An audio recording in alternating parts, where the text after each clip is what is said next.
He told her, "I don't want a pregnant girlfriend."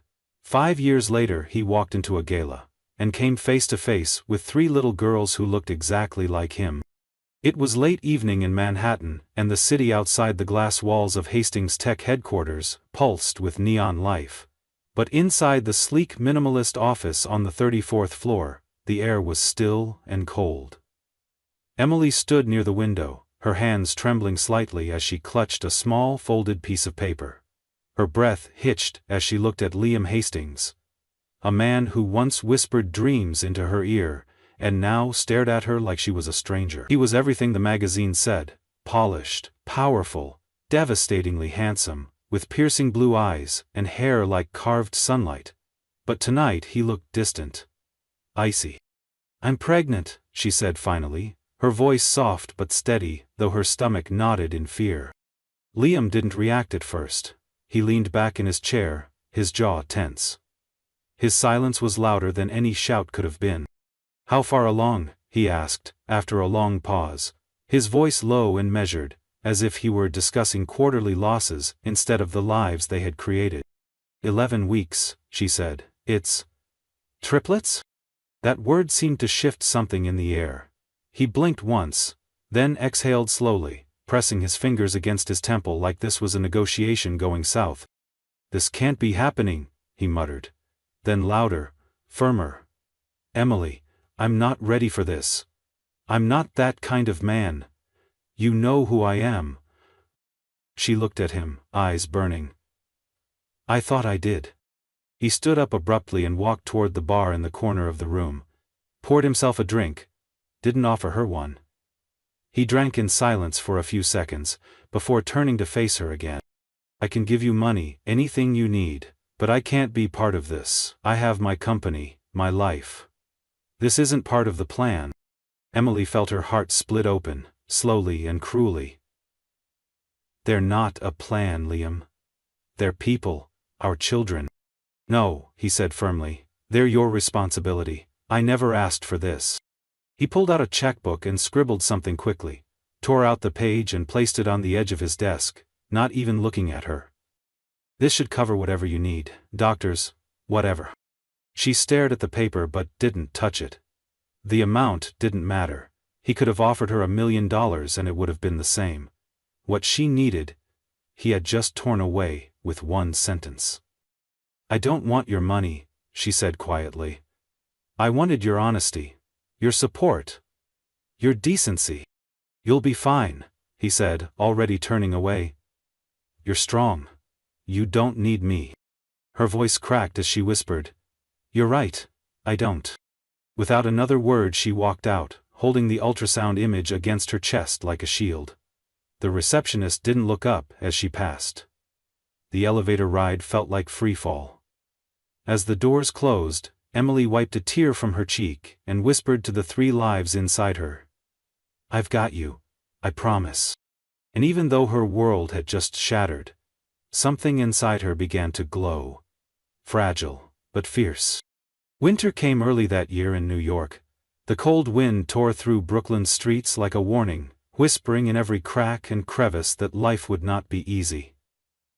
Emily found herself living in a cramped, crumbling walk-up apartment in Flatbush, a far cry from the glossy world she used to float in when Liam was beside her. The floor creaked with every step, the windows barely kept out the chill, and the radiator hissed like it hated her, but it was hers. The rent was late more often than not, and her upstairs neighbor played music loud enough to wake the dead. But at least no one could tell her to leave. Not yet. She was working 2 jobs, sometimes 3 when she could stand long enough. Her mornings began at a corner diner on Church Avenue, where she served coffee to construction workers and city employees who barely noticed her swelling belly. Her evenings were spent cleaning classrooms at a local school, dragging a mop through fluorescent-lit hallways until her back screamed. On weekends, she took odd jobs, folding laundry for old women, organizing closets, even sewing curtains for neighbors, when they found out she had a knack for it. Every dollar mattered, but it was never enough. Hospital bills were mounting. The doctors told her that carrying triplets meant high risk. For the babies, and for her. The words bed rest came up often, but she couldn't afford rest. There was no partner to help, no family to lean on. Her parents had cut her off after she refused to say who the father was. "We didn't raise you to be careless," her mother had snapped during their final call. "If you want to make your bed, lie in it alone." So she did. Alone. Some nights, Emily lay on the sagging mattress in her tiny bedroom, hands pressed to her stomach, whispering to the 3 heartbeats growing inside her. She gave them names before she even saw their faces: Hope, Lily, and Emma. She spoke to them like they were already there, promising they would be safe, that she would not break. She told them stories, read them old children's books from the library, and sang softly, even when tears soaked her pillow. There were times she came close to giving up, the night her legs gave out on the subway platform and no one helped her.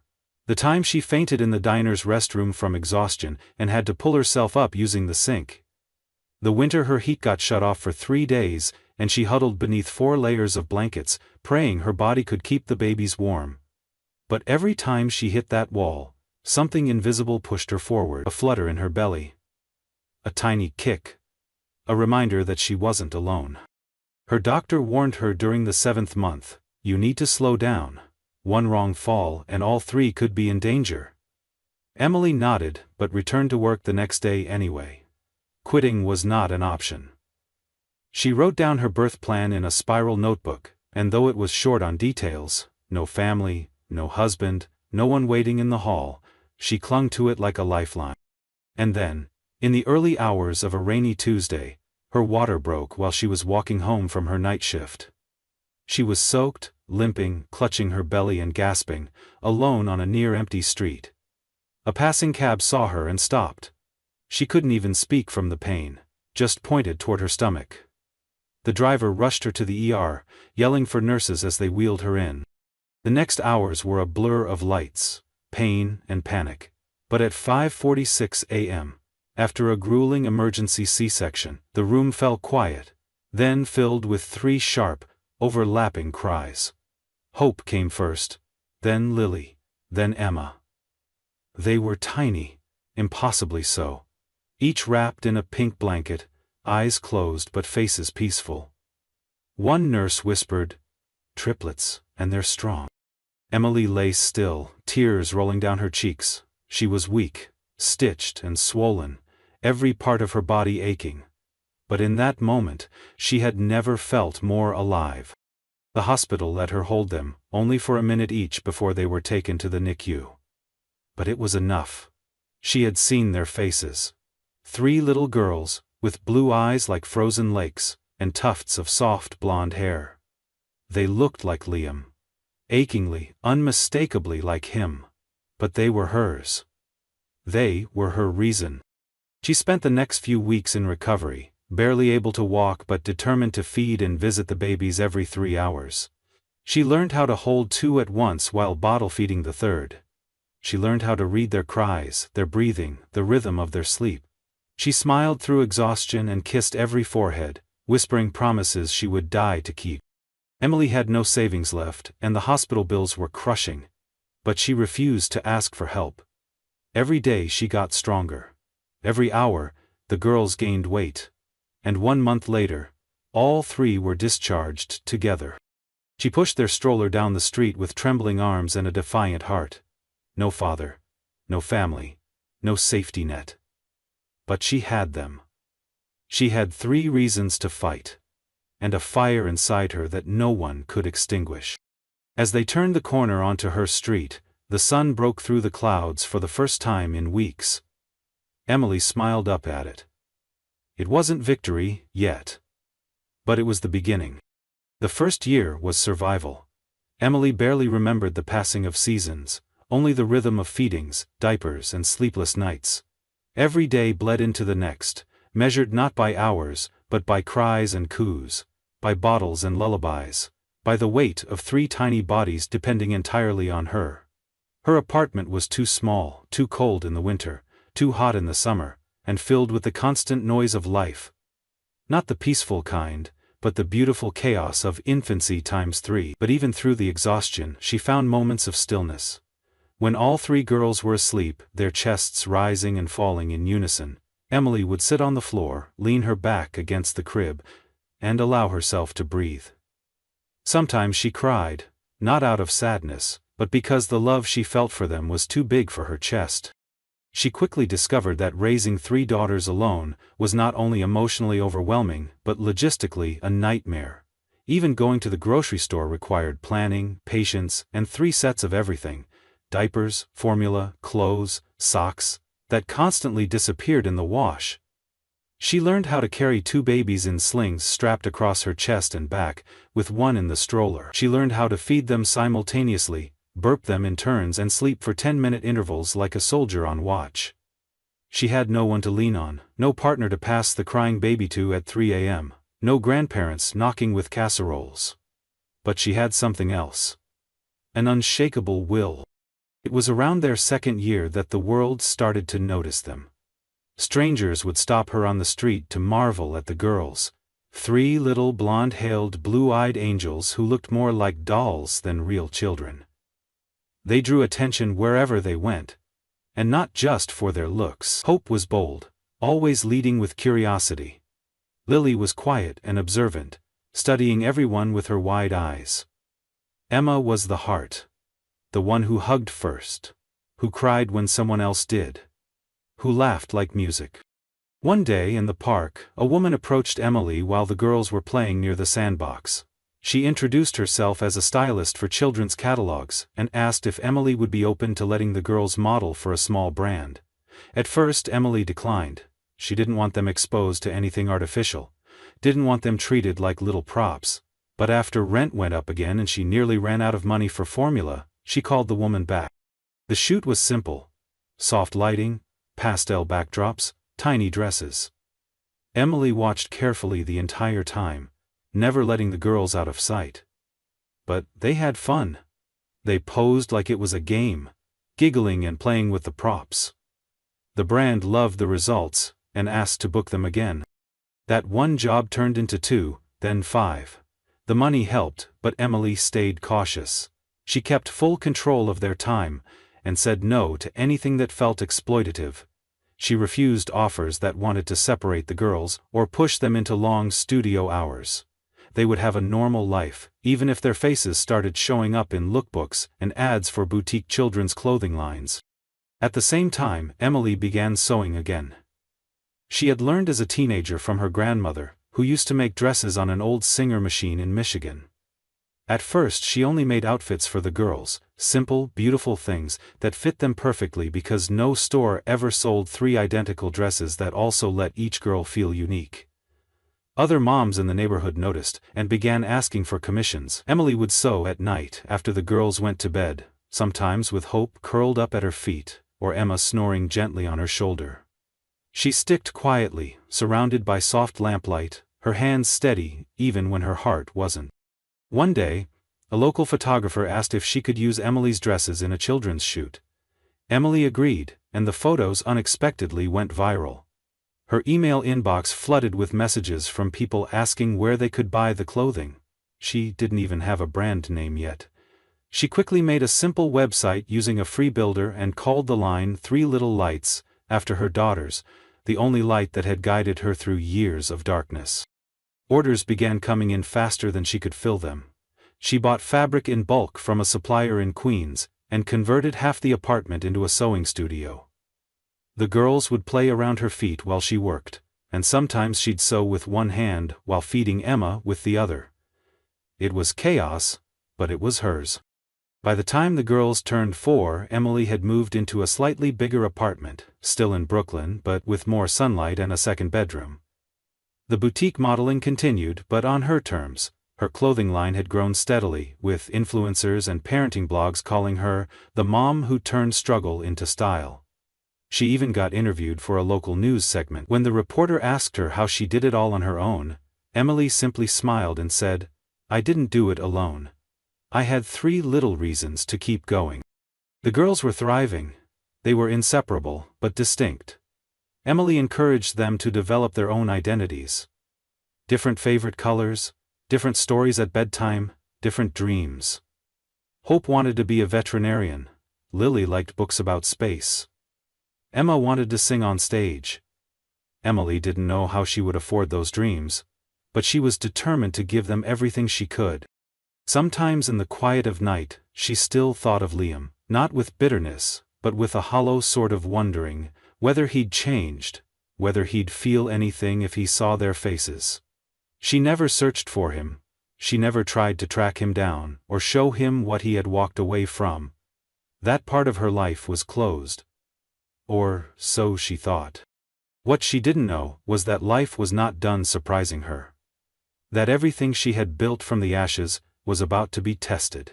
But for now, she sewed late into the night.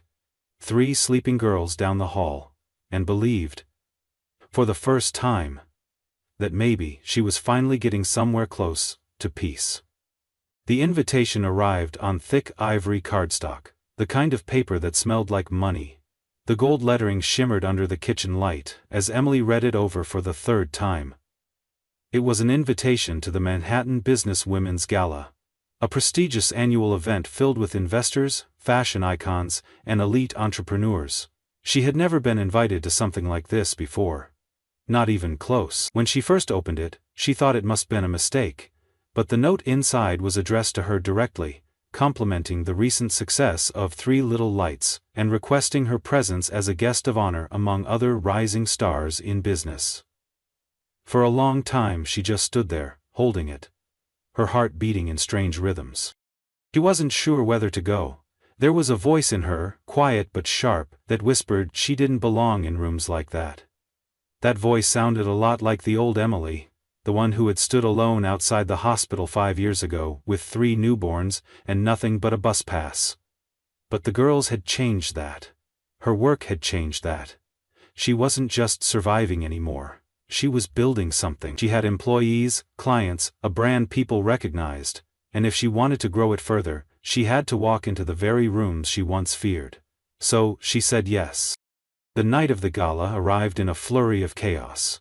The girls were more excited than she was, twirling around her in the living room as she got dressed. She wore a midnight blue gown she had designed herself, elegant, timeless, simple. Her hair was swept into soft waves and for once, she allowed herself to look like she belonged in luxury. Hope gasped and said she looked like a queen. Lily asked if she was nervous. Emma insisted she bring one of their friendship bracelets just in case you miss us too much. She tied it around Emily's wrist with solemn ceremony. Emily left them with her trusted neighbor and stepped into the hired car, heart thudding as the skyline pulled into view. The event was held at a glass-walled venue in Tribeca, with chandeliers like falling stars and waiters offering champagne the moment guests stepped inside. She walked through the entrance like someone crossing into a different life, unsure if she was welcome but determined not to retreat. For a while she mingled quietly.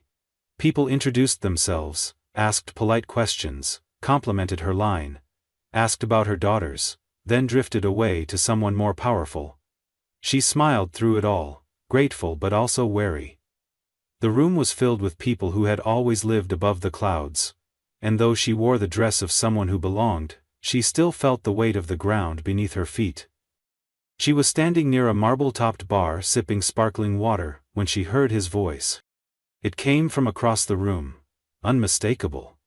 Deeper now, maybe more worn, but still the same. Her breath caught in her throat. She turned slowly. There he was, Liam Hastings. He was talking to someone in a sleek black suit, drink in hand. His blonde hair still impeccably styled, his posture as confident and untouched by consequence as she remembered. But time had etched a few changes. There were lines around his eyes now, and something heavier in his expression, when he wasn't speaking. The moment he turned and saw her, the glass in his hand stopped, halfway to his lips. For a second, the world blurred. Then his eyes dropped and she saw it: confusion, disbelief, recognition, all crashing into him like a silent car wreck. His gaze flicked down to the friendship bracelet on her wrist, then back up to her face.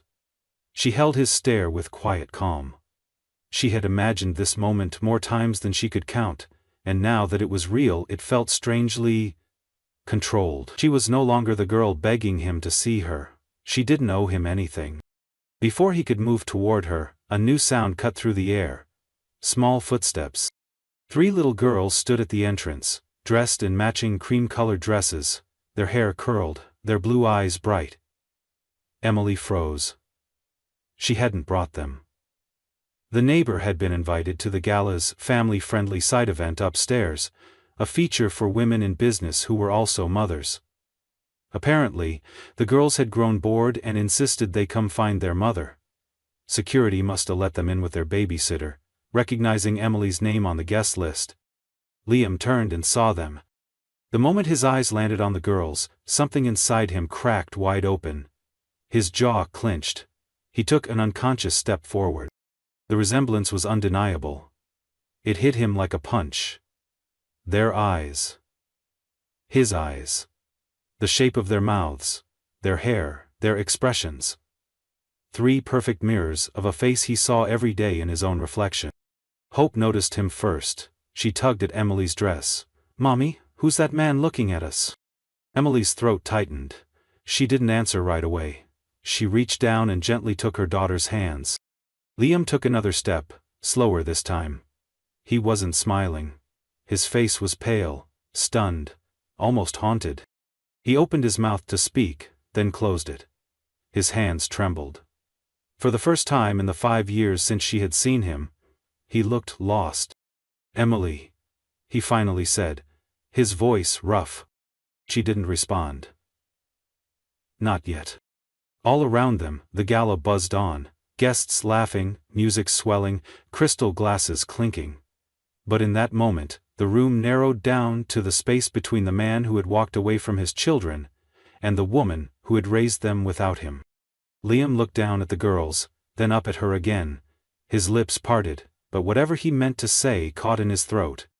Emily stood tall, the soft weight of her daughters anchoring her, and for the first time in years, she didn't feel small in his presence. She felt power, not the kind that came from money or fame, but the kind born of pain, resilience, and love, multiplied by 3. And Liam, for all his success, looked like a man seeing a miracle he hadn't earned. She turned to the girls and smiled. "Come on, darlings. Let's go meet the people who know what real work looks like."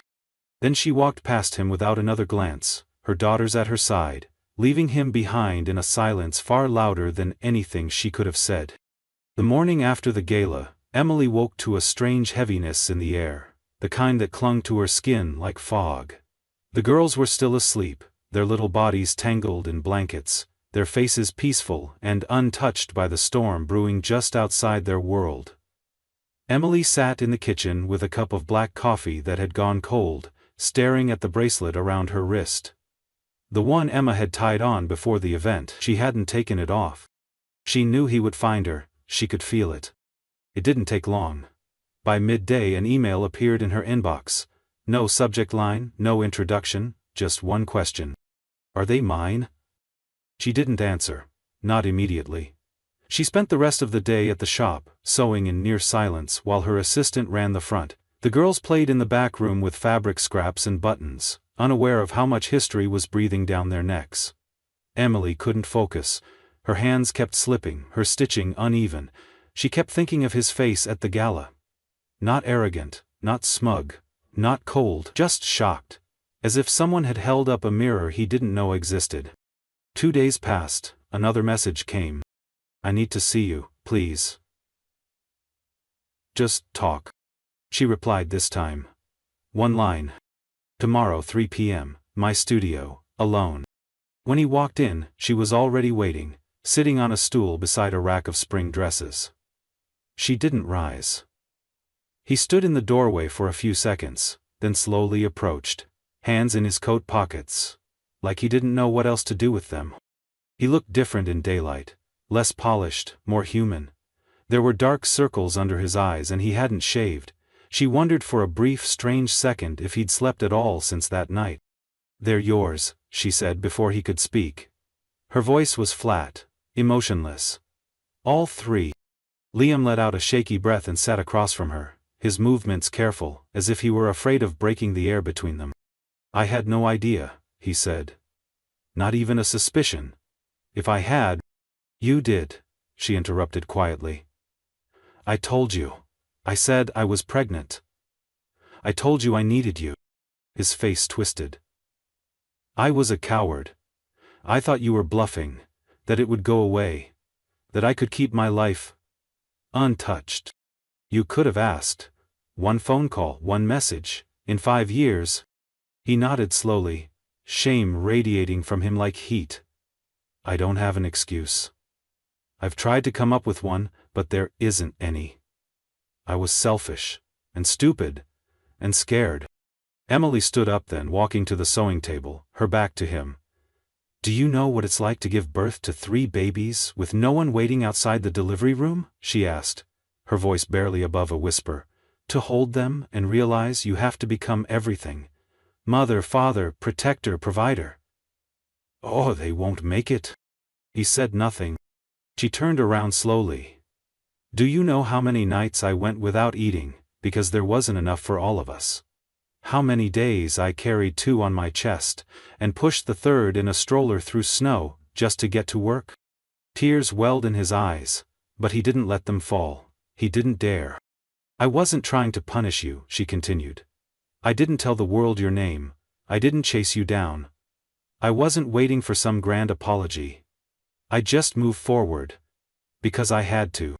I want to meet them," he said finally, his voice hoarse. "I know I don't deserve it, I know it's late. But I want to try." Emily studied him, her arms crossed, her face unreadable. "They're not a prize, Liam. They're not your redemption arc. I know. And if you even think about leaving again—" "I won't," he swallowed hard. "I saw them, and something inside me just broke open. They're my daughters. I've missed 5 years, but if you'll let me, I'll spend the rest of my life making it right." She didn't answer right away. Her heart was pounding so loud it made it hard to think clearly. Part of her wanted to scream, to throw every broken piece of her past in his face, but another part, the exhausted, aching part, wanted to believe that maybe, just maybe, he was telling the truth. "I don't know what kind of role you can have," she said slowly. "Not yet. They don't know who you are. They've never asked. But if I tell them, it has to be on my terms. With care. You don't get to walk in and play hero." He nodded. "Of course. I need time," she said, "and boundaries." "Whatever you need," he said. "Anything." For a moment, there was silence. Then Liam reached into his coat pocket and pulled out something small. A folded photo. He handed it to her without a word. It was an old picture, one she hadn't seen in years. Her and Liam, taken in the early days when everything still felt possible. She was laughing, leaning into him. He was looking at her like she was the only thing that existed. "I kept it," he said softly. "Even when I tried to forget everything else." She held the photo for a long time. Then slowly folded it, and placed it back in his hand. Carter said matter-of-factly. "That man doesn't exist anymore," she said. "And neither does that girl." But as she looked at him, older, quieter, wounded in a way that wasn't performative, she didn't slam the door.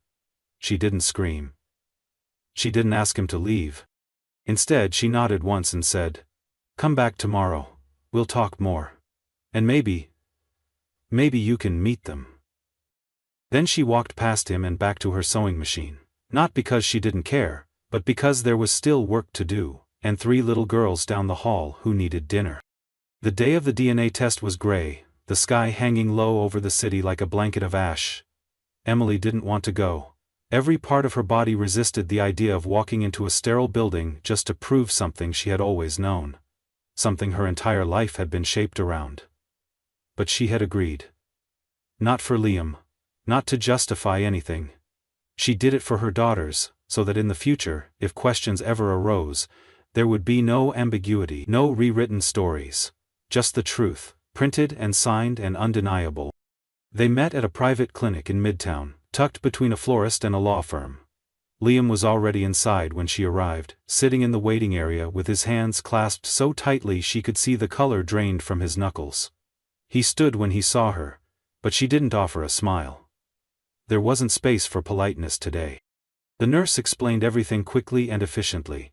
It would take a few days to process the results. They collected the samples. Simple, fast, mechanical. Emily submitted her part without a word. Liam hesitated before swabbing the inside of his cheek, his eyes flicking toward her once, almost as if asking for some kind of reassurance. She gave him none.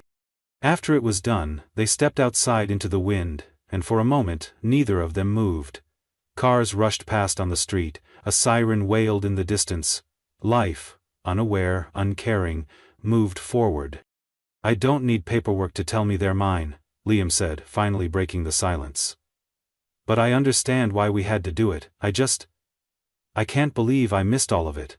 The first words, first steps, everything." "You didn't miss it," Emily replied, her voice quiet but sharp. "You chose not to be there." He nodded. He didn't argue. That at least was progress. When the results arrived 3 days later, he showed up at her studio holding the envelope like it was a verdict. She had already read her copy earlier that morning. The answer, of course, was yes. A 99% match. He was the biological father of Hope, Lily, and Emma. "I don't know why this hits me so hard," he said, voice shaking as he sat down beside one of the mannequins she used for fittings. "I knew it, but seeing it on paper, I feel like I'm looking at a mirror I smashed 5 years ago. And now I'm staring at the pieces." Emily was sitting across from him, needle in hand, mending a tiny sleeve. She didn't respond immediately. She didn't need to. The silence between them wasn't cruel anymore. It was something different now, heavier, more honest. "I want to meet them," Liam said again, "properly. I don't want to just be some stranger they once saw at a fancy party." "They don't know you exist," she said. "They've asked about it, Dad, yes, but I never told them you were gone. I just said they were made with love, and that they have each other. They don't feel abandoned. That's because I never let them." She paused, her needle pulling cleanly through fabric. "If you want to be in their lives, it's not about you, it's about them.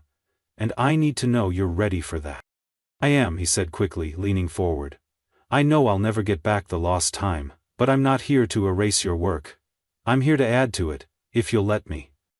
His sincerity was uncomfortable.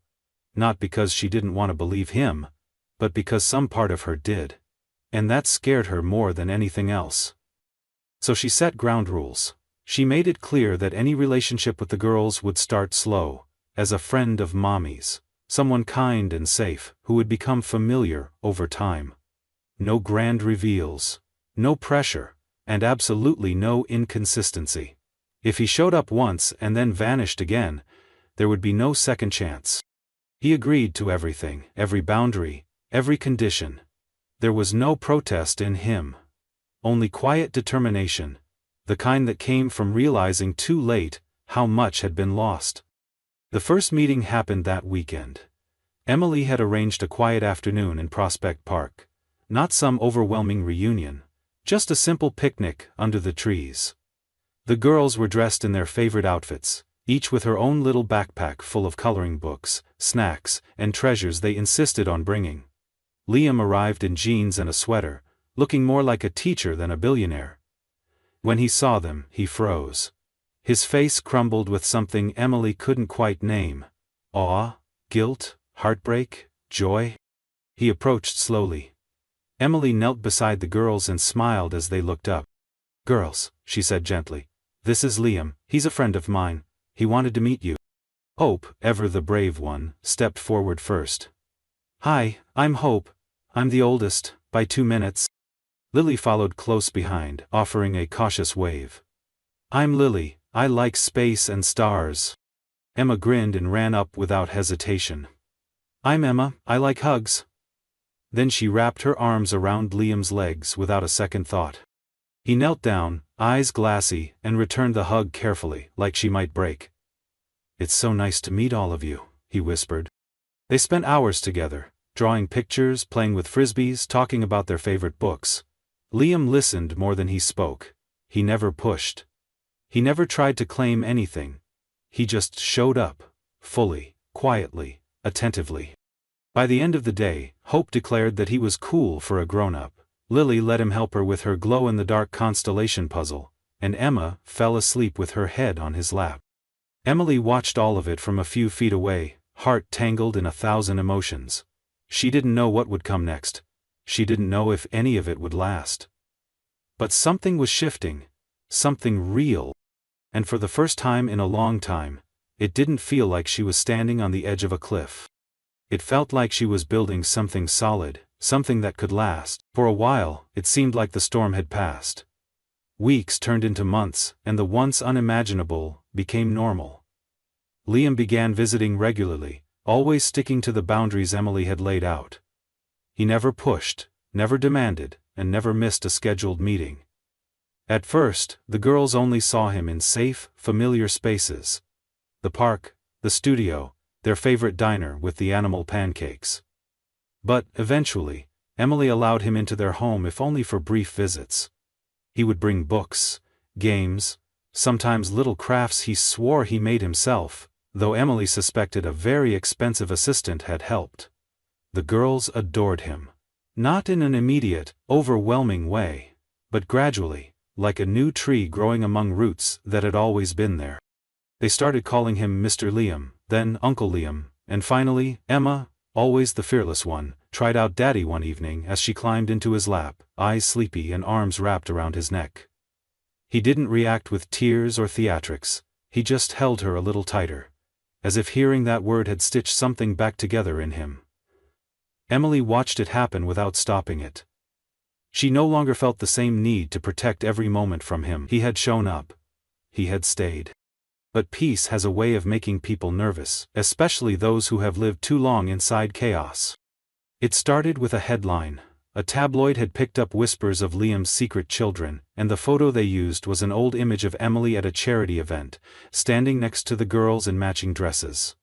It hadn't been meant for the public, but someone must have sold it.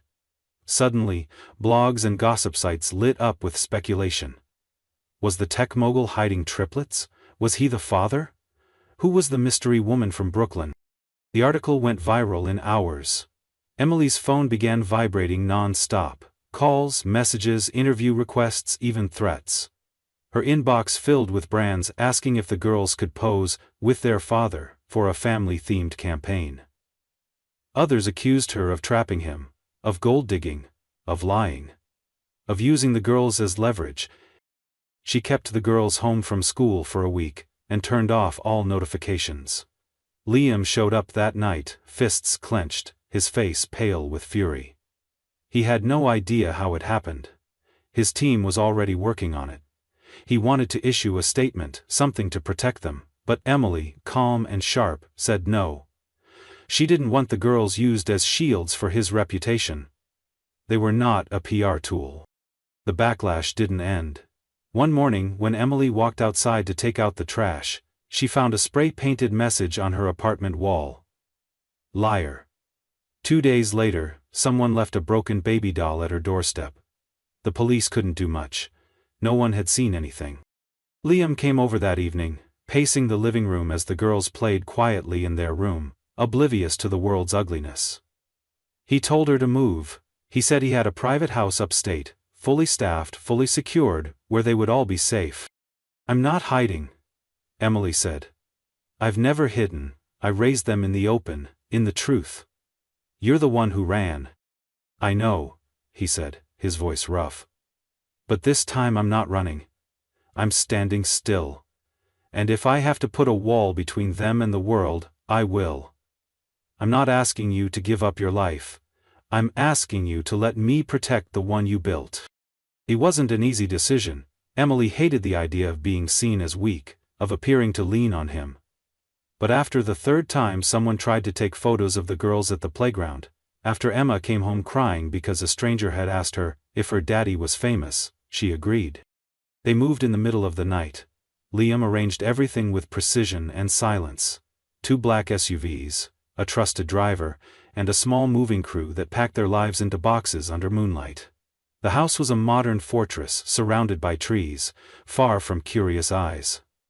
The girls were told it was an adventure, a vacation, something special. And they accepted it with wide-eyed wonder, too young to know it was protection disguised as luxury. Emily struggled in the first weeks. She missed the rhythm of her studio, the corner coffee shop, the freedom of her own space. She hated the quiet. But the girls adjusted quickly. Enchanted by the garden, the indoor pool and the room full of books with beanbag chairs and starlight lamps. Liam gave them space. He didn't try to take over. He simply became a constant recompressy, reading bedtime stories, cooking awkward pancakes on Sundays, walking them to the end of the driveway for their homeschooling van. And gradually, without meaning to, Emily softened. There was one night late in October, when a thunderstorm knocked out power for a few minutes. The house went dark, and Emma started to cry. Liam scooped her up and carried her to the fireplace, lighting it by hand while whispering nonsense stories about rain dragons and lightning cats. Emily stood in the shadows, watching the firelight flicker across his face, and realized she no longer saw the man who had left her in an office 5 years ago. She saw a man who had been broken by his own fear, and who was now trying, piece by piece, to earn something real. She didn't trust easily. She didn't forgive completely. But when Liam fell asleep that night on the couch with 2 of the girls sprawled across him like kittens, she brought him a blanket, draped it over his shoulders, and whispered, "Thank you." She never said it before. He never asked her to, but in that moment, it was enough. Because the war was still out there, in the headlines, in the past, in the memory of everything they'd both done wrong. But inside that house, on that night, they were safe. And that was a beginning neither of them had expected to find. Spring arrived slowly in upstate New York, with frost still clinging to the ground long after the sun rose. The trees outside the estate stretched themselves back to life, and the garden began to bloom with cautious color. Inside the house, life had found a rhythm, one Emily never imagined she'd experience. The girls had settled into their routines: school in the mornings, crafts in the afternoons, and evenings full of laughter, books, and long games of make-believe. Their voices echoed through the halls like wind chimes, clear and ever-present. They had stopped asking when they would go back to Brooklyn. This was home now. Emily had changed too. She still ran her business, remotely now, with a quiet efficiency. She kept sewing, though the pace had slowed, no longer driven by desperation but by joy. Her studio had been rebuilt, in the east wing of the house, a wide, sunlit room filled with color and texture and the soft hum of creativity. She took long walks in the morning before the girls woke up, coffee in hand, letting herself breathe deeply without the old weight pressing on her chest. It wasn't perfect, but it was peace. And she had learned, over the years, to take peace where she could find it. Liam had not only kept his promises, he had exceeded them. He had become a presence in their lives, not through grand gestures, but through consistency. He helped with math homework, sat through dance recitals in the living room, and memorized each girl's bedtime routine without ever being asked.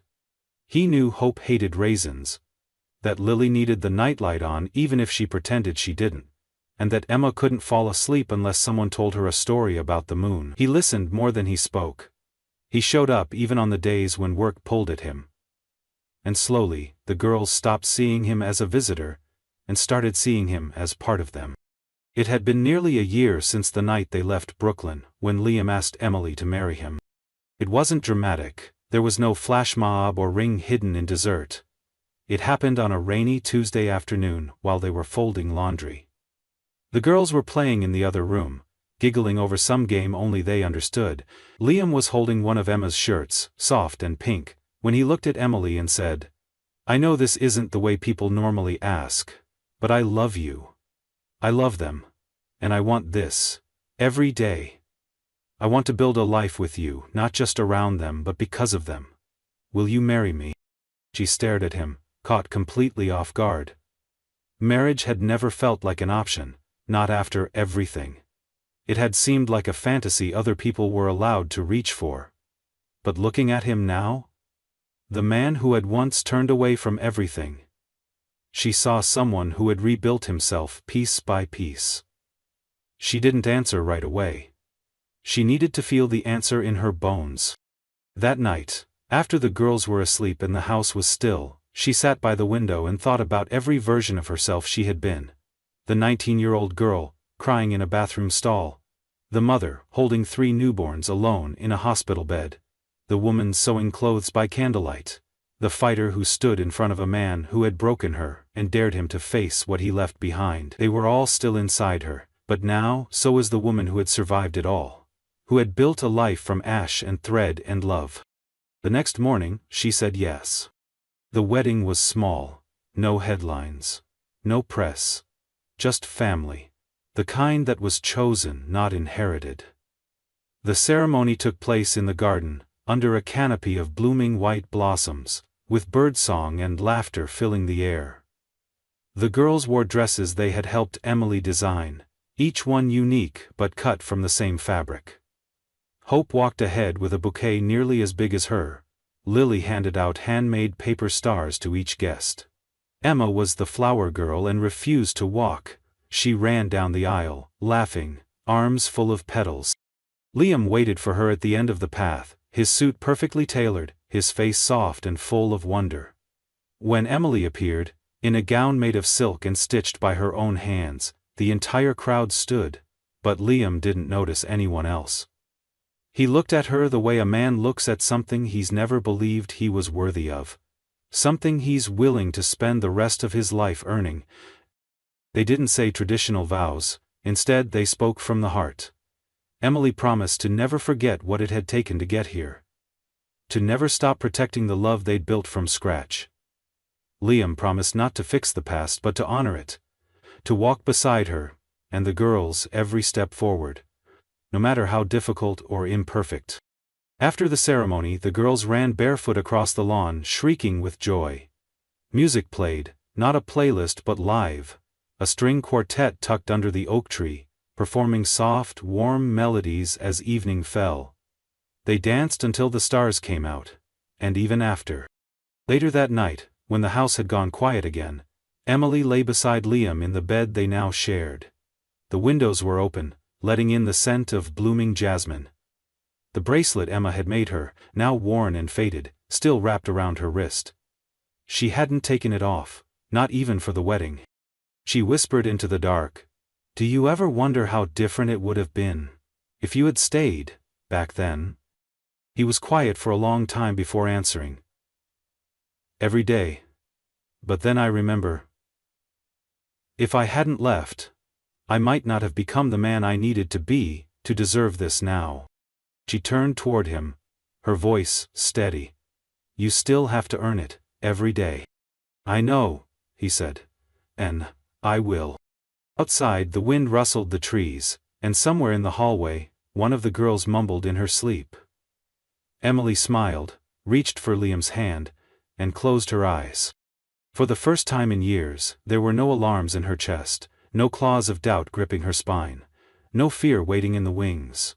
Only love, steady and whole, built from ashes and second chances. And this time, it would last. This ending isn't just about romance or redemption, it's about earned healing. What makes the story powerful is that it never asks us to forget the pain, the betrayal, or the brutal loneliness Emily endured. Instead, it honors her strength. She didn't wait to be saved, she became the savior. For herself and her daughters. Liam's return isn't a fairy tale fix. He doesn't magically erase the past, he walks through the wreckage he created and chooses to rebuild. Slowly, humbly. That's what makes his transformation believable and moving. But the true heart of this story is the evolution of love. Not the fireworks of falling in love, but the deep, quiet kind that's forged in fire, in late-night feedings, in scraped knees, in hard-earned trust. It reminds us that family isn't made by blood, or promises spoken once, but by what we show up for again and again. And in the end, the message is simple and beautiful. Second chances aren't given. They're built. He built a billion-dollar empire from nothing, trusted no one, and loved only once. But everything Jonathan Hale thought he knew about his past, his future, even himself, shattered the night he saw a silver bracelet on the wrist of a 6-year-old boy who looked exactly like him. And that boy wasn't alone. There were 3 of them. Identical. Laughing. Alive. And they all had her eyes. Jonathan Hale had closed billion-dollar deals with less thought than he gave to the wine list that night. Seated in his usual corner of Le Pierre, a sleek and quiet Manhattan restaurant where power dressed in tailored suits and whispered over Wagyu, he was every inch the image he'd crafted, precise, untouchable, composed. His watch cost more than some of his employees' salaries. His phone buzzed every few seconds with updates from markets across the globe. He answered none of them. He didn't need to. Everything ran exactly as he intended. His life was a clockwork mechanism: wake at 4:30, train with a personal coach, take 5 strategic calls before breakfast, dominate meetings, manage egos, review acquisitions, impress investors, rinse, repeat. Nothing surprised him anymore. He'd engineered a life where emotion had no place, where memory was a liability, where past and future were just coordinates on a profit graph. Haley Brooks had been the only variable. The only unsolvable equation. And 6 years ago, she vanished. No confrontation, no drama. One evening she kissed him softly, said she needed air, and by morning her apartment was empty and her number disconnected. He hadn't spoken her name aloud in years. Not to friends, what few he kept, not to therapists he didn't believe in, not to the mirror that looked more tired every year. She was archived. Like an old file stored away in his brain's hard drive. Closed. Until that night. As the waiter poured his wine, Jonathan's eyes drifted beyond the flicker of candlelight to a family seated just across the room. He hadn't noticed them enter. 3 little boys sat at a table too big for them, their legs swinging from the high chairs. Identical faces.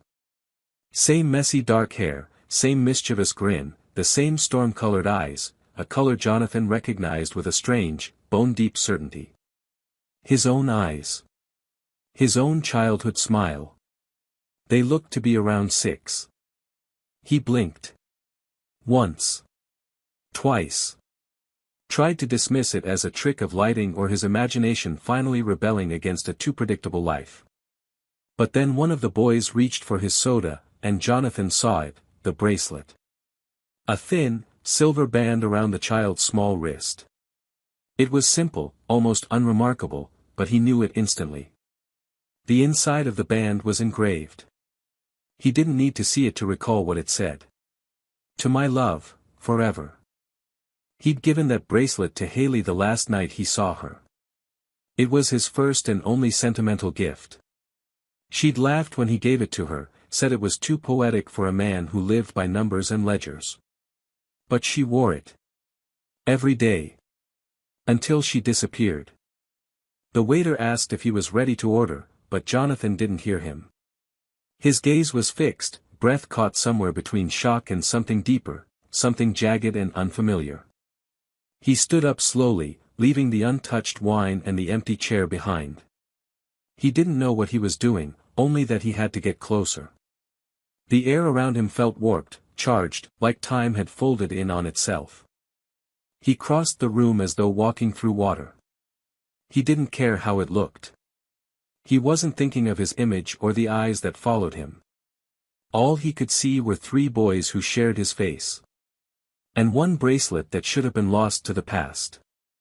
The boys were laughing, trading bites of their food and whispering secrets only 6-year-olds could understand, while the woman with them, an older lady with tired eyes and a kind, lined face, cut their pizza into smaller pieces.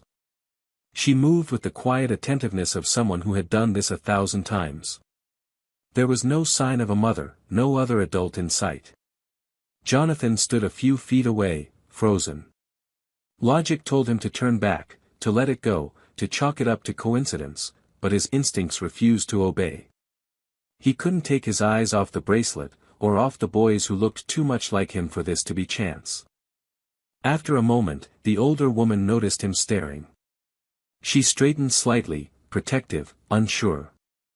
Her hand reached instinctively toward the boy with the bracelet, resting lightly on his shoulder. Jonathan stepped forward and spoke before he could stop himself. "I'm sorry," he said, and his voice came out rougher than he expected. I saw the bracelet. Where did he get that?" He nodded toward the boy, trying not to sound like a lunatic, though he knew how he must have looked, a stranger in $1,000 suit asking about a child's jewelry. The woman studied him, eyes narrowing. It was his mother's, she said after a pause. Her voice was cautious. She gave it to him before she died. Jonathan's breath hitched. A tremor moved through him like an aftershock. What was her name, he asked, though he already knew. He needed to hear it. The woman hesitated, then answered quietly. Haley. Haley Brooks. He closed his eyes, just for a moment, and everything around him blurred. The restaurant faded, the chatter, the clinking glasses. All that remained was the echo of a name he hadn't said out loud in years. When he opened his eyes, she was watching him more carefully now, not just wary but thoughtful. You knew her? Jonathan nodded. I loved her, he said. We were close. The words felt inadequate. They didn't cover the truth of who Haley had been to him, or what her disappearance had cost him. The woman's expression shifted subtly, and something like realization dawned in her eyes. Her grip on the boy's shoulder loosened. You're Jonathan, she said slowly. She told me about you. Not much, but enough. He took a shaky breath. Are they mine? The question hung between them, electric, unbearable. The woman didn't answer right away. Instead, she looked at the boys, now busy arguing over whose turn it was to choose dessert. She seemed to weigh something silently, measuring his face, his voice, the emotion he was trying so hard to hide. Then she nodded once, very slightly. Yes, she said. They're yours. Jonathan staggered back half a step. He had imagined this moment in quiet, half-formed dreams over the years, in what-ifs he never dared finish. But this wasn't a dream. It was happening, and he didn't know what to do with the flood rising inside him. They were his. And he had never known. How, he asked. Why didn't she tell me? The woman looked down. Her voice softened, touched with sadness. She wanted to. I think she almost did, once. But she was scared. You'd made your choice, she said. The company, the empire. She didn't want to drag you into her quiet life, or risk being another person you left behind. Jonathan wanted to argue, to protest, to say he would have chosen differently, but the truth lodged in his throat like a stone. Maybe he wouldn't have. Not then. I need to see them again, he said quietly, desperately. Please. The woman hesitated. They don't know you, she warned. Not really. They know a name, and a story their mother told. But that's it. Then let me change that, he said, and for the first time in years, Jonathan Hale didn't sound like a man in control. He sounded like a man trying to reclaim something he never should have lost. Later that evening, the woman, her name was Margaret, agreed to let him visit their temporary apartment.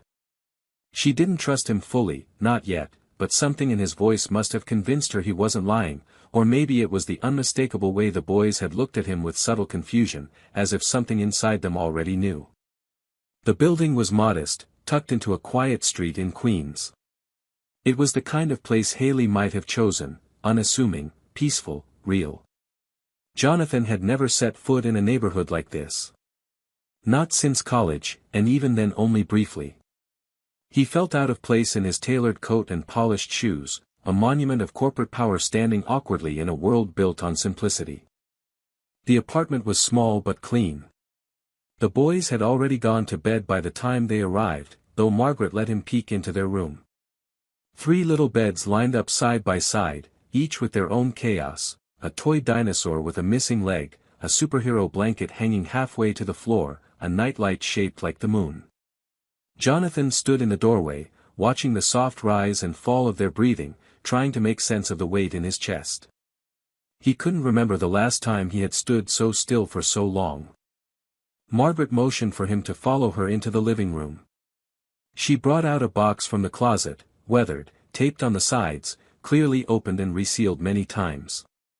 She kept everything, Margaret said, placing it gently on the table. Photos, letters, little things.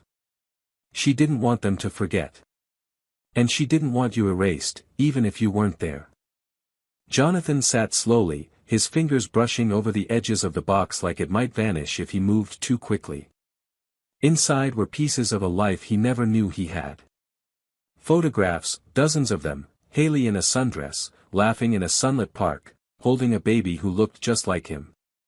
Then 2 babies. Then 3.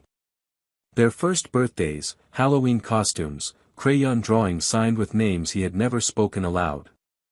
Alex. Max, Tim. There were letters too. Some addressed to the boys, some to no one at all. One began, "If you're reading this, maybe I'm gone, and maybe he's finally come looking for you." He couldn't finish it. His eyes burned. He closed the letter and reached for the bracelet instead, the same one he'd seen at the restaurant, now resting beside a photo of Haley holding all 3 boys in her lap. She looked tired but radiant. Fulfilled. "She talked about you sometimes," Margaret said, watching him with a strange mix of gentleness and gravity. Not with anger. Not even regret. Just longing. "She said you had a hard time trusting love, but that you loved her in the only way you knew how. She believed you would have been a good father, if you'd known." Jonathan swallowed hard. "I should have known. I should have seen it. I spent years building a world that felt invincible, and somehow I missed the most important part of it." Margaret nodded slowly. "You can't change the past. But you can decide what kind of future you want with them. They're good boys. Smart. Sensitive. They miss her more than they know how to say. And they need someone who sees them." He looked down at the photo in his hands. 3 lives. Half his blood. Entirely unknown to him until tonight. And still, there was a strange and immediate sense of belonging, like something broken inside him had shifted slightly, not healed, but cracked open. There was a chance now, a narrow, difficult, and undeserved chance, to make something right. "I want to be there for them," he said finally, his voice hoarse. "I don't know how. I have no idea what I'm doing. But I want to try." Margaret didn't smile, but her expression softened. "Then you'd better start learning. Because they've already lost one parent. Don't make them lose another." The next morning, Jonathan arrived at the apartment just as the boys were waking up. The door creaked open and 3 small heads peeked out from their bedroom, blinking at the sudden light and at the tall stranger standing in the hallway. They didn't speak. They simply stared, curious, cautious, unsure whether he was real or just another adult who came and went like so many others. Margaret introduced him gently, calling him Mr. Jonathan, for now, explaining that he had known their mother, that he wanted to spend some time with them. The boys nodded, not fully understanding but not rejecting the idea either.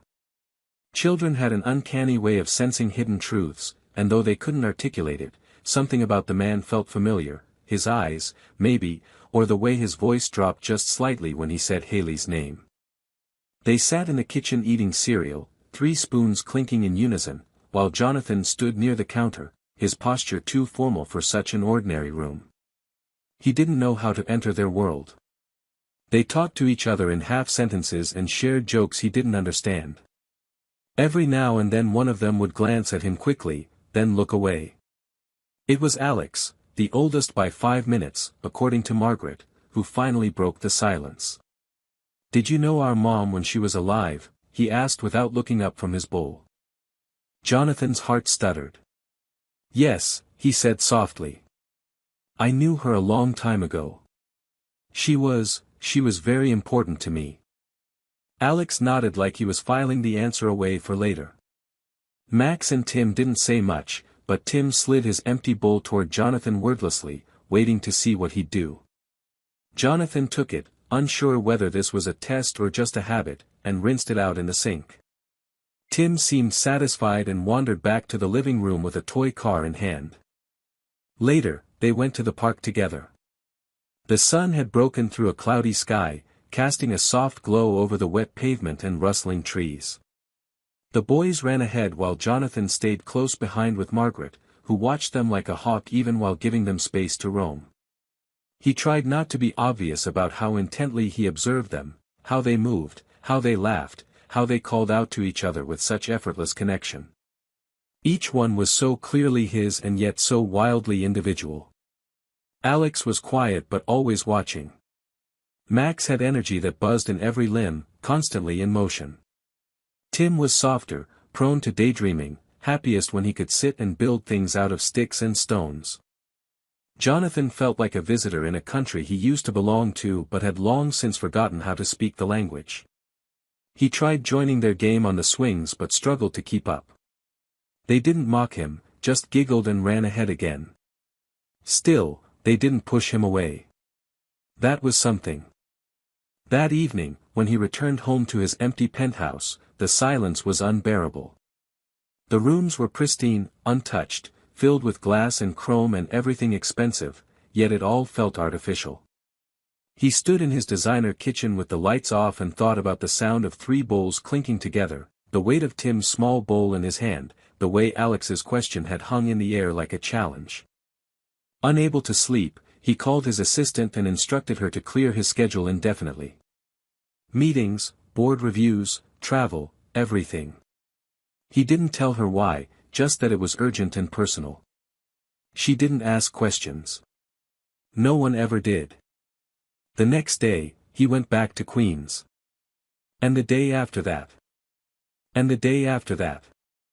The visits became routine.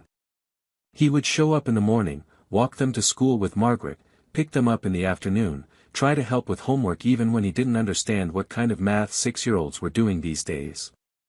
He read to them before bed, sometimes stumbling over the voices, sometimes getting it right enough to make them laugh. At first, it felt like he was performing, auditioning for a role he didn't deserve. But slowly, something began to shift. They started asking him questions.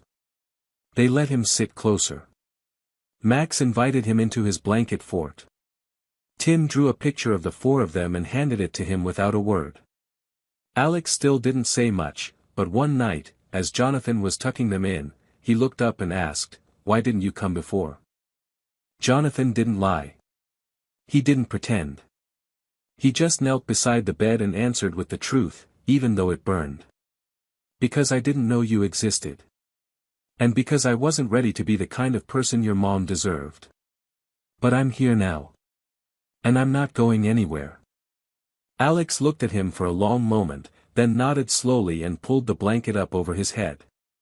It wasn't forgiveness. But it was something close. Jonathan had always believed that excellence came from control of time, money, image, outcomes. But nothing about being a father could be controlled, at least not in the way he was used to. There were no metrics, no quarterly reports, no formulas to calculate how much a child would trust you. The boys challenged him in ways he had never experienced, not with defiance but with their raw honesty, their need for consistency, their sudden silences that said more than words ever could.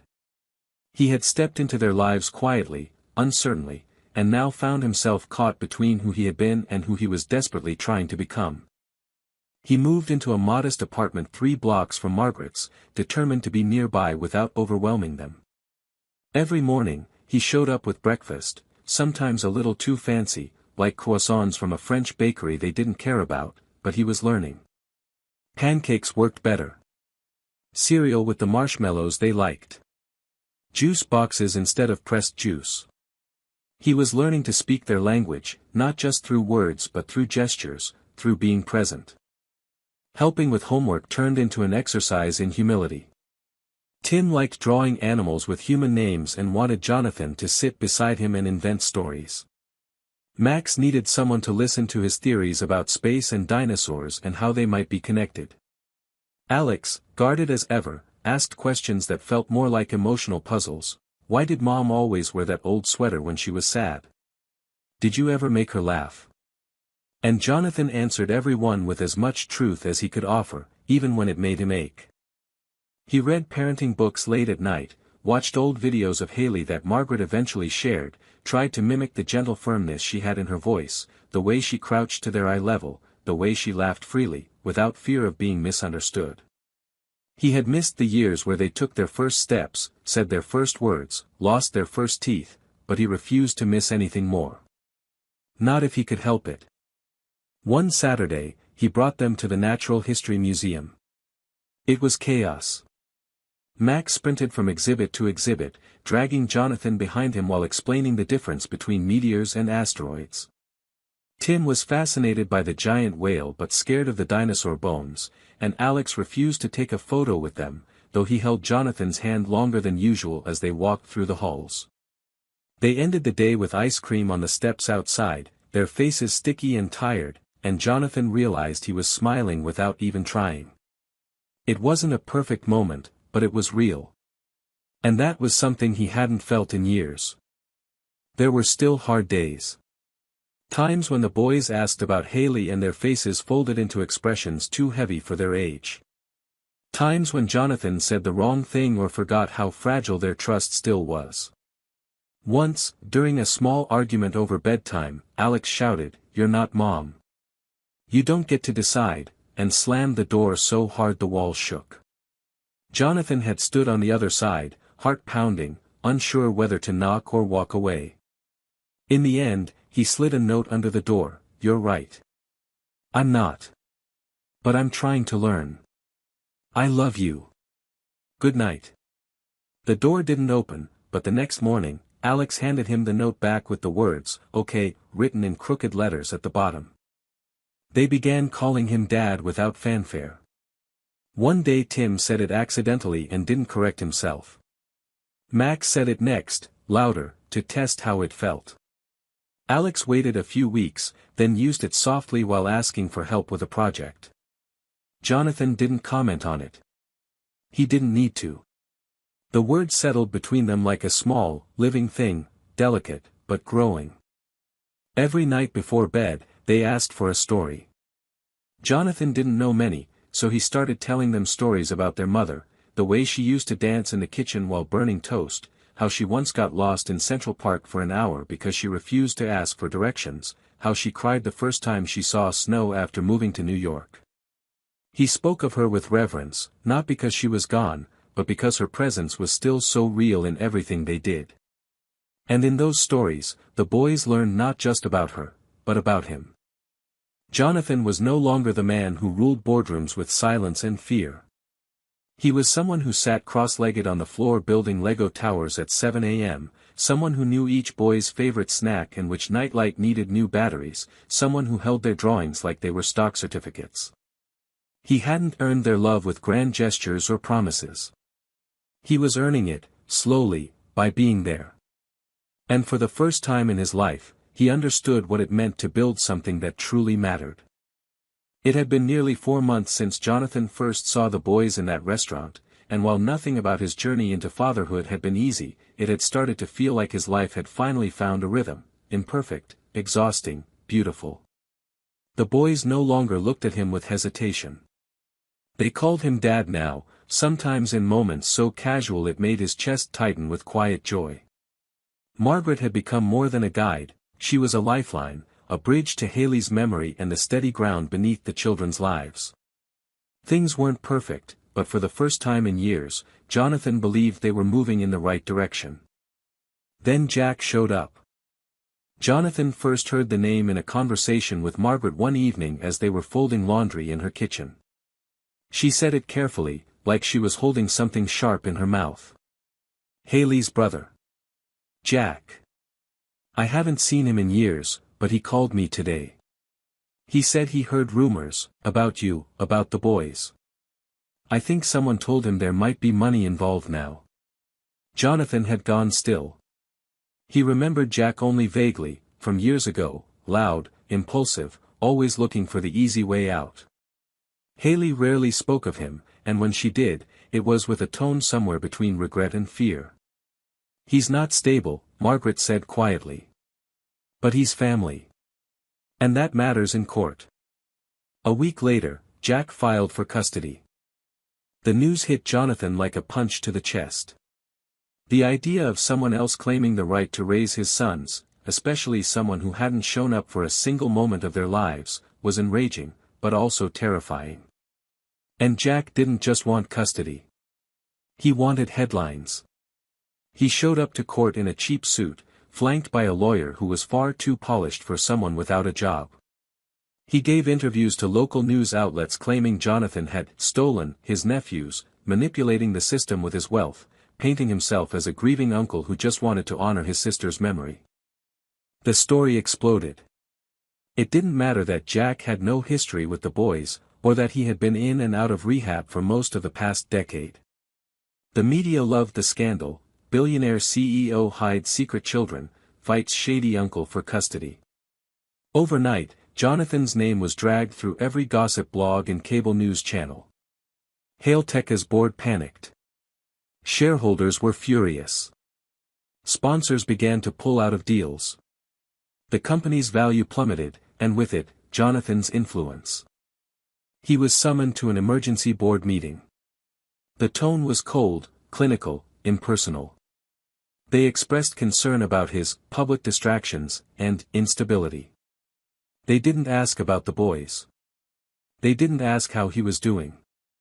They simply suggested, then demanded, that he take an indefinite leave, or step down.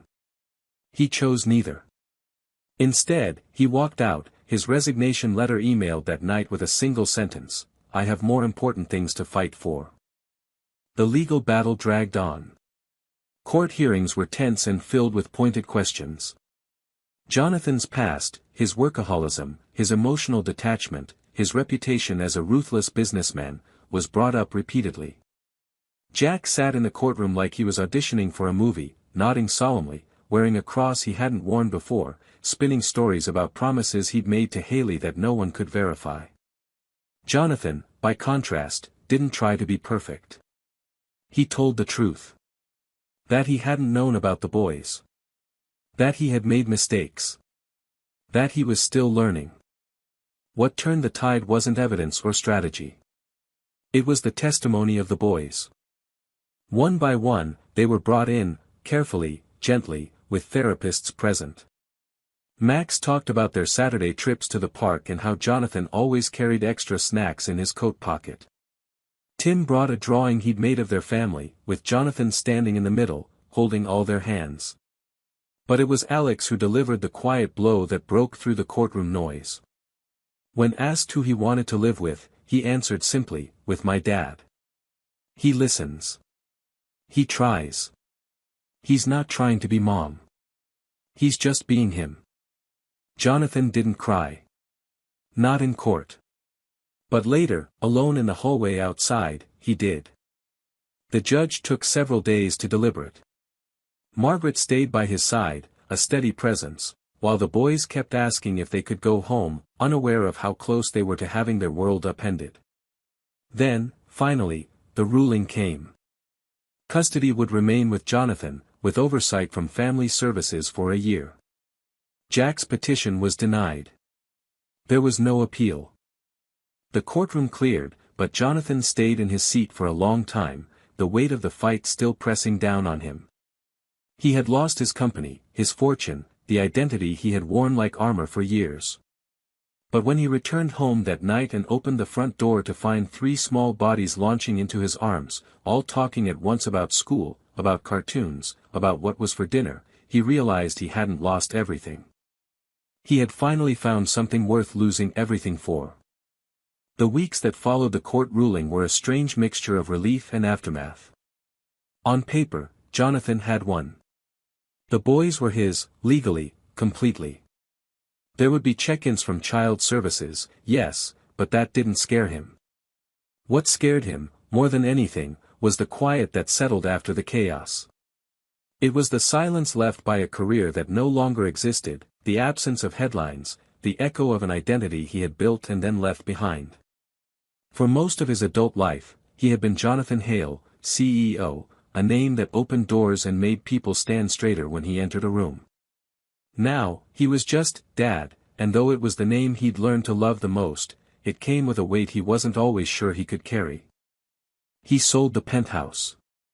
There was no need for it anymore, and besides, he hated how cold it felt now. He found a small house in the same neighborhood where Margaret lived, close to the boys' school, with a creaky porch and a backyard they could actually play in. It wasn't glamorous, but it was theirs. The boys picked out paint colors for their rooms, argued over bunk beds versus separate beds, and insisted on putting up glow-in-the-dark stars on the ceiling, even though Jonathan initially thought they were tacky. By the end of the week, his ceiling had more constellations than the real night sky, and he couldn't stop smiling every time he looked at them. He found himself struggling with simple things he'd never had to do before. Budgeting groceries. Helping with school projects that required glitter and glue guns. Scheduling dentist appointments. There were moments when he felt completely unequipped, like when Max got sick and threw up in the car, or when Tim cried for an hour straight after having a nightmare and wouldn't say what it was about. But there were also moments that made the chaos feel worth it. Quiet breakfasts where no one was in a rush. Weekend mornings spent building pillow forts in the living room.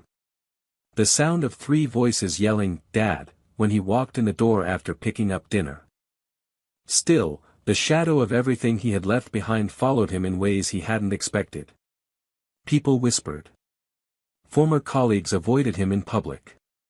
His name, once synonymous with innovation and strategy, now carried an undertone of scandal.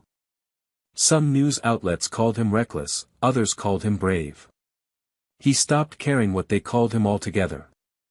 But what he couldn't ignore was the look on Alex's face one day when he came home from school unusually quiet. That night, after the younger boys had gone to bed, Jonathan sat with Alex on the back steps, watching the sky begin to dim. "You okay?" he asked, not pushing, just asking. Alex shrugged. "A kid at school said you lost all your money." Jonathan let out a breath. "Yeah," he said honestly. "I did." Alex kicked at a stone with his shoe. "Are we poor now?" The question was simple, but the weight of it hit hard. Jonathan thought for a moment. "No. We're not poor. We don't have the same things we used to, but we have what we need. We have a home. We have each other. That's more than I had when I had all the money in the world." Alex nodded slowly, and after a few minutes, leaned his head against Jonathan's arm. He didn't say anything else, and he didn't have to. At night, after the boys were asleep, Jonathan would sometimes walk through the house in silence. In the hallway was a framed photo of Haley, the one Margaret had given him from the old box. She was holding all 3 boys, hair messy, smiling with the kind of tired joy that only came from deep love. On the table below it sat the silver bracelet. He had found a way to restore it and placed it in a glass case, no longer something hidden or lost, but honored. He thought about her often. What she would say if she saw all this. How she'd laugh at the disaster he'd made of their first science project. How she'd tease him for burning grilled cheese. How proud she might be. Not of the man he once was, but of the one he was becoming. One evening, Margaret stopped by for dinner. The boys were loud, messy, sticky with barbecue sauce, and proud of it. She looked around the chaos and smiled. "You look exhausted," she said, sipping her tea. "I am," Jonathan admitted. "You also look happy." He paused for a moment, looked around at the evidence of that truth, crumbs on the floor, a fort made of couch cushions in the corner, laughter echoing down the hallway. "Yeah," he said. "I think I am." There was no boardroom waiting for him. No stock ticker climbing. No 5-year plan. But there was something better, an imperfect, vibrant, constantly moving life filled with the kind of noise that healed instead of harmed. He hadn't just stepped away from the world he once knew. He had stepped into something entirely new. Something real. Something worth every sacrifice he had made. Spring arrived gently that year, bringing with it the kind of quiet transformation Jonathan barely recognized until it was already in full bloom. The boys no longer needed him to prove anything. They no longer stared at him with cautious eyes or asked questions with invisible conditions behind them. They knew he would show up. They knew he would listen. And more importantly, they knew he would stay. The sharp edges of grief and uncertainty had softened into something steadier, something that held their little family together even on the hard days. There were still moments of sadness, especially when someone mentioned Haley, or when a memory snuck in through a scent or a song, but the sadness no longer swallowed them. It sat beside them, like a familiar guest, and they learned how to live with it. Jonathan had started a foundation in Haley's name, a small non-profit designed to help single mothers with housing, education, and childcare. He didn't make a show of it, didn't hold galas or pose for magazine covers. He worked quietly, building partnerships, funding programs, listening to women who had gone through what Haley had gone through alone. The work gave him a new kind of purpose, one that didn't revolve around quarterly earnings or market trends. It wasn't glamorous. It was slow, frustrating, humbling. But it mattered. At home, life was a symphony of small, imperfect joys. Max developed a fascination with maps and spent hours drawing entire cities on poster boards, complete with rivers and subway systems. Tim discovered baking and insisted on making Friday cookies every week, even when the dough ended up more on the counter than in the oven. Alex had taken up journaling in a worn leather notebook Margaret had given him, and while he never let Jonathan read it, he sometimes asked for help spelling harder words. The house buzzed with life, books scattered across the couch, toys in every corner, little shoes piled by the door. Jonathan had traded silence and order for this beautiful chaos, and he wouldn't have it any other way. One Saturday afternoon, the boys decided they wanted to make a short film. They wrote a script, cast themselves in various roles, and made Jonathan play the villain, which he performed with exaggerated flair, complete with a fake mustache made from tape and black yarn. Margaret filmed it on her phone, laughing so hard at one point she nearly dropped the camera. When it was done, they watched it on the TV like it was a real premiere, popcorn in bowls, the lights off, credits and all. After the credits rolled, the screen went dark, and for a moment, no one said anything. Then Tim whispered, "Mom would have loved this," and Jonathan felt his throat tighten in the best possible way. Later that night, after everyone had gone to bed, he sat alone in the living room. The glow-in-the-dark stars on the ceiling still shone faintly above him, and the sound of soft breathing echoed from the boys' rooms. On the wall hung the framed photo of Haley with the boys in her lap. Beneath it, the silver bracelet sat in its glass case, polished but untouched, resting on a wooden shelf he'd built with his own hands. It wasn't an altar. It was a promise that her love would never be forgotten, that her children were safe, that the life she wanted for them was finally becoming real. Jonathan had lost a world and found a better one. He had walked away from wealth, status, and certainty, and stepped into something more valuable than any of it. He had become a father not through perfection, but through presence. Through learning. Through staying. Through love. And as the moonlight filled the room and the silence settled in the most peaceful way, he leaned back, closed his eyes, and smiled, because for the first time in his life, he wasn't chasing anything. He had already arrived. To me, the ending of this story isn't just about redemption, it's about real transformation. Jonathan didn't simply become a better man, he dismantled everything that once defined him and chose to rebuild a life around love instead of legacy. That's rare, and it's powerful. What struck me most is how the story refuses to offer an easy resolution. Haley is still gone. The pain doesn't disappear. The struggles of fatherhood and healing aren't magically solved, but they're met with honesty, vulnerability, and a quiet, steady courage. There's something incredibly moving about the idea that a man who once lived for control, wealth, and image would give it all up for messy kitchens, forgotten lunchboxes, and whispered bedtime stories. It reminds us that the richest life isn't the loudest or most admired, it's the one rooted in presence, in showing up day after day, especially when it's hard. That's the kind of happy ending that stays with you. Not perfect, but true.